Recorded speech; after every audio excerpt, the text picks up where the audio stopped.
ಭಗವಂತ ಭೂಮಿಗೆ ಬಂದ ಮೇಲೆ ಮತ್ತೊಂದು ದಿನ ಯಾವ ರೀತಿ ಅನಿರೀಕ್ಷಿತವಾಗಿ ಭೂಮಿಗೆ ಬರ್ತೀವೋ ಮತ್ತು ಅನಿರೀಕ್ಷಿತವಾಗಿ ನಾವು ಹೋಗಲೇಬೇಕಾದಂಥ ತೀರ್ಮಾನವನ್ನು ಪ್ರಕೃತಿ ಮತ್ತು ಭಗವಂತ ನೀಡಿದ್ದಾನೆ. ಈ ಒಂದು ಕಾರ್ಯಕ್ರಮದಲ್ಲಿ ನಮ್ಮ ಜೊತೆಯಲ್ಲಿರ್ತಕ್ಕಂಥ ಈ ನಾಡು ಕಂಡ ಪ್ರತಿಭೆಗೆ ಮತ್ತೊಂದು ಹೆಸರಿಲ್ಲದೆ ಪ್ರತಿಭಾವಂತರಿಗೆ ಸಾವಿಲ್ಲ ಅನ್ನುವುದಕ್ಕೆ ಒಂದು ಸಾಕಾರ ಮೂರ್ತಿಯಾಗಿ ಸುಮಾರು 600 ಸಿನಿಮಾಗಳಿಗೂ ಹೆಚ್ಚಿನ ಚಿತ್ರಗಳನ್ನು ಮಾಡಿ 400ಕ್ಕೂ ಹೆಚ್ಚು ಕನ್ನಡದ ಚಿತ್ರಗಳನ್ನು ಮಾಡಿ ಇವತ್ತು ನಮ್ಮನ್ನು ಅಗಲಿರ್ತಕ್ಕಂಥ ನಮ್ಮವರೇ ಆಗಿ ಬಡತನದ ಜೊತೆಯಲ್ಲಿ ಸಾಮಾನ್ಯ ಕುಟುಂಬದಲ್ಲಿಯೂ ಕೂಡ ಇರ್ತಕ್ಕಂಥ ಪ್ರತಿಭೆಗಳಿಗೆ ಒಂದು ದೊಡ್ಡ ಆಧಾರ ಸ್ತಂಭವಾಗಿದ್ದಂಥ ನಮ್ಮೆಲ್ಲರ ಮಾತೃ ಸಮಾನರಾದ ಶ್ರೀಮತಿ ಲೀಲಾವತಿಯವರು ಇವತ್ತು ಅಮರರಾಗಿದ್ದಾರೆ. ಅವರ ಪುತ್ರರಾಗಿರ್ತಕ್ಕಂಥ ಸಹೋದರ ವಿನೋದ್ ರಾಜ್ ಅವರು ಬಂದಿದ್ದಾರೆ. ನಮ್ಮೆಲ್ಲರ ಮಾರ್ಗದರ್ಶಕರು ಹಿರಿಯರಾದ ಸನ್ಮಾನ್ಯ ಚಿನ್ನೇಗೌಡರಿದ್ದಾರೆ. ನಮ್ಮ ಮಂಡಲದ ಅಧ್ಯಕ್ಷರಾದ ವಿಶ್ವನಾಥ್ ಗೌಡರಿದ್ದಾರೆ. ಈ ಕಾರ್ಯಕ್ರಮದ ರೂವಾರಿ ನಮ್ಮೆಲ್ಲರ ಪ್ರೀತಿಯ ಬಾಮ ಹರೀಶ್ ಅವರಿದ್ದಾರೆ. ನಮ್ಮೆಲ್ಲರ ನಮ್ಮ ಗೋವಿಂದ್ರ ವಿಜಯನಗರ ಕ್ಷೇತ್ರದ ನಮ್ಮ ಪಕ್ಷದ ನಾಯಕರಾದ ರವೀಂದ್ರ ಅವರಿದ್ದಾರೆ, ರಾಜಪ್ಪನವರಿದ್ದಾರೆ. ನಮ್ಮ ಚಲನಚಿತ್ರ ಮಂಡಳಿಯ ಅಧ್ಯಕ್ಷ ಆಗಿರ್ತಕ್ಕಂಥ ಸುರೇಶ್ ಅವರಿದ್ದಾರೆ. ಸಹೋದರಿ ವಿಜಯಲಕ್ಷ್ಮಿಯರಿದ್ದಾರೆ, ಗಿರೀಶ್ ಅವರಿದ್ದಾರೆ, ಗಂಗಬೈರೇನವರಿದ್ದಾರೆ, ಶ್ರೀಧರ್ ಅವರಿದ್ದಾರೆ, ಉಮೇಶ್ ಶೆಟ್ಟಿ ಇದ್ದಾನೆ, ಹಾಗೂ ನನ್ನ ಸಹೋದರ ದಿವಾಕರ್ ಇದ್ದಾರೆ. ಎಲ್ಲ ನೂರಾರು ಜನ, ಲಿಂಗರಾಜ್ ಅವರಿದ್ದಾರೆ, ದೇವರಾಜ್ ಅವರಿದ್ದಾರೆ, ಗುರುಮೂರ್ತಿ ಅವರಿದ್ದಾರೆ, ಗಂಗಬೈರೇನವರಿದ್ದಾರೆ, ಎಲ್ಲ ಇದ್ದೀರಿ. ನಾನು ಒಂದು ಮಾತನ್ನ ಈ ಸಂದರ್ಭದಲ್ಲಿ ಹೇಳ್ತೀನಿ. ಪ್ರತಿಭಾವಂತರಿಗೆ ಎಂದು ಸಾವಿಲ್ಲ ಅನ್ನೋದಕ್ಕೆ ಕರ್ನಾಟಕದ ಗತವೈಭವದ ಇತಿಹಾಸವನ್ನು ರಾಷ್ಟ್ರಕ್ಕೆ ಸಮರ್ಪಣೆ ಮಾಡಿ ಈ ರಾಷ್ಟ್ರದಲ್ಲಿ ಕರ್ನಾಟಕದ ಕನ್ನಡಿಗರ ದೊಡ್ಡತನವನ್ನು ಪ್ರದರ್ಶನ ಮಾಡಿದಂಥ ನಮ್ಮೆಲ್ಲರ ನೆಚ್ಚಿನ ಪದ್ಮಶ್ರೀ ಪುರಸ್ಕೃತರಾಗಿರ್ತಕ್ಕಂಥ ಕರ್ನಾಟಕ ರತ್ನ ಡಾಕ್ಟರ್ ರಾಜ್ಕುಮಾರ್ ಅವರ ನೆನಪನ್ನು ನಾವು ಇವತ್ತು ಮಾಡಲೇಬೇಕಾದಂಥ ಅವಶ್ಯಕತೆ ಇದೆ ಅನ್ನೋ ಮಾತನ್ನು ಹೇಳಿ, ಶ್ರೀಮತಿ ಲೀಲಾವತಿಯವರ ಅಭಿನಯದ ಜೊತೆಯಲ್ಲಿ ಅವರಲ್ಲಿದ್ದಂಥ ಸಾಮಾಜಿಕ ಕಳಕಳಿ, ಸಮಾನತೆಯ ಪ್ರತಿಬಿಂಬವಾಗಿ ಸಾಮಾನ್ಯ ವರ್ಗದಲ್ಲೂ ಕೂಡ ಬಂದಂಥ ಅನೇಕ ಪ್ರತಿಭೆಗಳಿಗೆ ಆಶೀರ್ವಾದವನ್ನು ಮಾಡ್ತಾ ಇದ್ದಂಥವರು ಕೊನೆಗೆ ನಾನು ಹಳ್ಳಿಯಲ್ಲೇ ವಾಸ ಮಾಡ್ತೀನಂತ ಹೇಳಿ ಯಾವುದು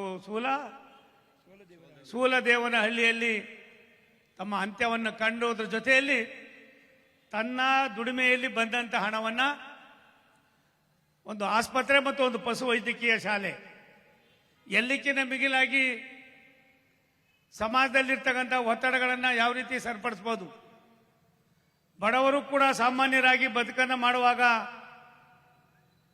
ಯಾವ ರೀತಿ ನಾವು ವಿದ್ಯೆಗೆ ಆದ್ಯತೆಯನ್ನು ಕೊಡಬೇಕು ಅನ್ನೋದನ್ನು ನಿರೂಪಿಸಿದಂಥವರು. ಅವ್ರು ಇವತ್ತಿಲ್ಲ ಅನ್ನುವ ಒಂದು ಕೂಗನ್ನು ಹೊರತುಪಡಿಸಿದ್ರೆ ಅವರ ಆದರ್ಶಗಳು, ಅವರ ಚಿಂತನೆಗಳು, ಅವರು ಗೌರವಯುತವಾದ ಒಂದು ಜೀವನ, ಅದಕ್ಕಿಂತ ಮಿಗಿಲಾಗಿ ಯಾರ ಮನಸ್ಸನ್ನು ಕೂಡ ಒಂದು ಸಣ್ಣದು ಕೂಡ ನೋಯಿಸಿದಂಥ ಉದಾಹರಣೆ ಇಲ್ಲದೆ ಇರ್ತಕ್ಕಂಥ ಯಾರಾದರೂ ಒಬ್ಬರು ನಟರು 10 ವರ್ಷಗಳ ಕಾಲ ಆ ಒಂದು ಕೆಲಸವನ್ನು ಮಾಡಿದ್ದಾರೆ ಅಂದರೆ ನಮ್ಮೆಲ್ಲರ ಮಾತೃ ಸಮಾನರಾದ ಶ್ರೀಮತಿ ಲೀಲಾವತಿ ಅಮ್ಮ ಅವರು ಅನ್ನೋ ಮಾತನ್ನು ಈ ಸಂದರ್ಭದಲ್ಲಿ ಹೇಳಿ, ಅವರ ಸವಿ ನೆನಪಿನಲ್ಲಿ ಅವರ ಒಂದು ಆತ್ಮಕ್ಕೆ ಶಾಂತಿಯನ್ನು ಕೋರುವ ಜೊತೆಯಲ್ಲಿ ಭಗವಂತ ಎಲ್ಲಿದ್ದಾನೆ ಅಂದರೆ ಭಗವಂತ ನಮ್ಮ ಜೊತೆಯಲ್ಲೇ ಇದ್ದಾನೆ. ಭಗವಂತ ಎನ್ನುವ ನಂಬಿಕೆಯನ್ನು ತಮ್ಮ ಅಂತರಾಳದಲ್ಲಿ ಮೈಗೂಡಿಸಿಕೊಂಡು ತಮ್ಮ ಹಾಗೆ ತಮ್ಮ ಪುತ್ರನನ್ನು ಕೂಡ ಕೊಟ್ಟಿರ್ತಕ್ಕಂಥ ಕೊಡುಗೆ ಶ್ರೀಮತಿ ಲೀಲಾವತಿ ಅಮ್ಮ ಅವ್ರಿಗಾಗಿದೆ. ನಾನು ವಿನೋದ್ ರಾಜ್ ಅವರಲ್ಲಿ ವಿನಂತಿ ಮಾಡ್ತೀನಿ, ಇಲ್ಲಿವರೆಗೂ ತಾಯಿಯ ಸೇವೆಯನ್ನು ಮಾಡಿ ತಾಯಿಗೆ ತಕ್ಕ ಮಗ ಅನ್ನುವ ಒಂದು ದೊಡ್ಡ ಸಂದೇಶವನ್ನು ಕೊಡುವ ಕೆಲಸವನ್ನು ಮಾಡಿದ್ದೀರಿ.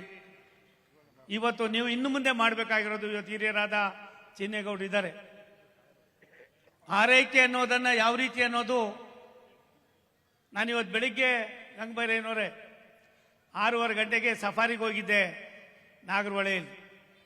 ಸುಮಾರು 7:15 ಗಂಟೆಯಲ್ಲಿ ಒಂದು ಅದೆಂಥದೋ ಮಾಸ್ತಿಗುಡಿ ಅಂತ ಒಂದು ಇದೆ, ಅಲ್ಲಿ ಹೋಗ್ಬೇಕಾದ್ರೆ ಒಂದು ಹುಲಿ ಟೈಗರು ರೋಡ್ನಲ್ಲಿ ಮಲಗಿತ್ತು. ಮಲಗಿದಂಥ ಟೈಗರು ಸಡನ್ ಆಗಿ ಟೈಗರ್ ಹುಲಿ ನಾವು ನೋಡಿದ ತಕ್ಷಣ ಗಾಬರಿ ಆದ್ರು. ಅದ್ರ ಪಾಡ್ಗದ ಆರಾಮ ಮಲಗಿದ್ದು ಅಲ್ಲಿ ಯಾರೋ ಜನ ಬಂದು ಮಾತಾಡಿದ್ರು ಅಂತ ಎದ್ದು ಮಕ್ಕಳನ್ನ 2-3 ಮರಿ ಹಾಕಿದೆ. ಆ ಮಕ್ಕಳನ್ನ ಕರ್ಕೊಂಡು ಯಾವ ರೀತಿ ಹೋಯಿತು ಅಂತ ಅಂದ್ರೆ ಆ ದೃಶ್ಯವನ್ನು ನನ್ನ ಜೀವನದಲ್ಲಿ ನಾನು ಮರೆಯೋಕ್ಕಾಗೋದಿಲ್ಲ. ಒಬ್ಬ ತಾಯಿ ಒಬ್ಬ ಮಗನಿಗೆ ಯಾವ ರೀತಿ ಬೆಳೆಸಬೇಕು, ಆರೈಕೆ ಮಾಡಬೇಕು ಅನ್ನೋದನ್ನ ನಾನು ಲೀಲಾವತಿ ಅವರ ಅಮ್ಮ ಅವರ ಹತ್ರ ತಿಳ್ಕೊಂಡಿದ್ದೀನನ್ನೋ ಕಲ್ತ್ಕೊಂಡಿದ್ದೀನನ್ನೋ ಮಾತನ್ನು ಹೇಳಿ ಅವರ ಆತ್ಮಕ್ಕೆ ಶಾಂತಿಯನ್ನು ಕೋರೋಣ. ಅವರ ಆದರ್ಶಪ್ರಾಯವಾದ ಜೀವನದಲ್ಲಿ ನಾವು ಎಂದೂ ಕೂಡ ಅವರನ್ನು ಮರೆಯುವಾಗಿಲ್ಲ ಅನ್ನೋ ಮಾತನ್ನು ಹೇಳಿ ಈ ಕಾರ್ಯಕ್ರಮವನ್ನು ಮಾಡಿದಂಥ ನಮ್ಮ ಬಾಮ ಹರೀಶ್ ಅವರು ನಿಕಟಪೂರ್ವ ಚಲನಚಿತ್ರ ವಾಣಿಜ್ಯ ಮಂಡಳಿಯ ಅಧ್ಯಕ್ಷರು. ನನಗನ್ನಿಸ್ತದೆ ಕಲೆ ಪ್ರತಿಭೆ ಯಾರ ಮನೆಯ ಸ್ವತ್ತಲ್ಲ.